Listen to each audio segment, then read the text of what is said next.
غزلية بعنوان يا ويله الله. كتب كلمات الشاعر الأسطورة أبو يعقوب صالح محمد حيدر، من أداء والحان الشاعر أبو شاب الخبجي.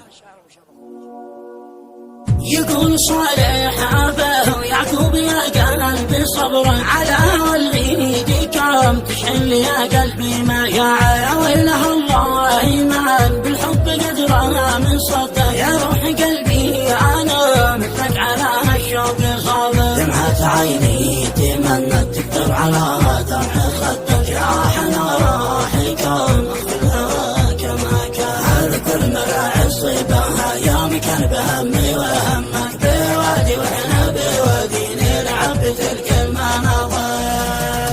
نسيت وعي الغنم بين الخضرة بأرضك والفهم فرحان مثل بين النقش والحاوي واليوم ما هو السبب هجرت ونسيت وعدك كنت بحضني يا أمير يا ورد بالأرض نادر خليني واحد القلب والفكر عندك إذا سمعته باسمك أنا وحنا وحلم مرت بذكرى جميلة بالحلم والنوم عندك نهضت من مضجعي أرقص من الفرح الطاير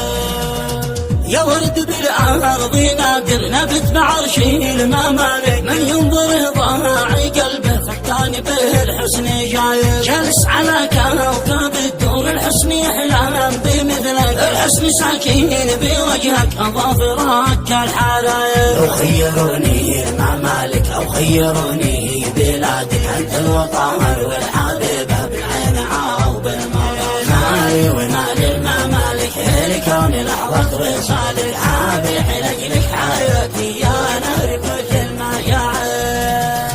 قد قال صالح محمد مملوك لك وسط صكك حين الغزالة استبدت بالليث قاعد هامونا العشق يا ناس منكر في محصن الحب صكك الحب في الغرايب بذل ابن الأكابر أنا عشقته وفهمت أروح وأطوف أرضك واشكي إلى الله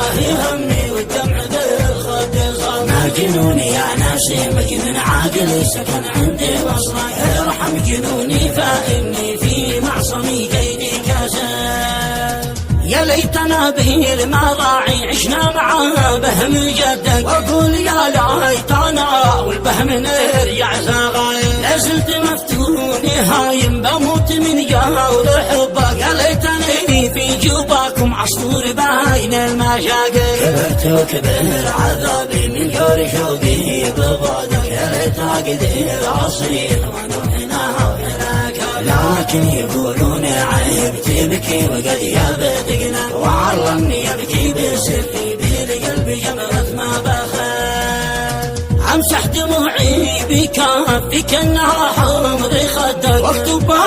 بعض شعري وابكي لصوت المنابر يا ليتنا طفل عندك يمرح ويلعب بنادر يا بحر كل الحنون انت جمال ودعتك الله يا شمسي وعمري لعمرك يا رب تحفظ خطايا